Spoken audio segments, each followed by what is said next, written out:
უსახლკარო ოჯახს საბურთალოს გამგეობამ ბინა უქირავა. დედაშვილი ბუდაპეშტის ქუჩაზე თითქმის 1 წელი მიტოვებულ მანქანაში ცხოვრობდა. საბურთალოს გამგებლის გია ხუროშვილის თქმით, აღნიშნული ოჯახის შესახებ რამდენიმე დღის წინ შეიტყვეს და პრობლემით დაინტერესდნენ.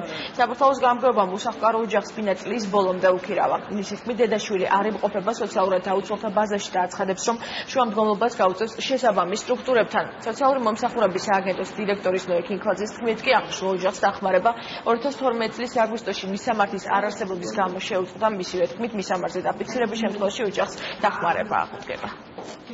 გამგეობამ ნახა, რომ ასეთ გაუსაძლის მდგომარეობაში როგორ ლოგინის შიგნით, შიგნით გაუკვირდა, ძალიან განსუფრებული დარჩა, რომ და მე ჩემთვის საყდური უთხრს.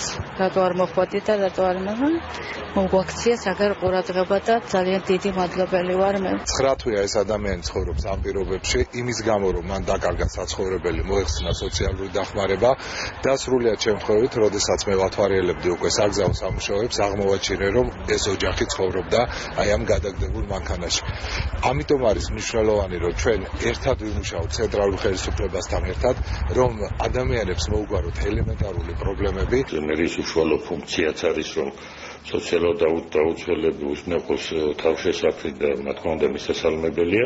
შევისწავლით ამ ოჯახს და მოქმედი კანონმდებლობის შესაბამისად, თუ ეკუთვნის სოციალური დახმარება, ეს მოქალაქე და ეს ოჯახი მიიღებს შესაბამის დახმარებას.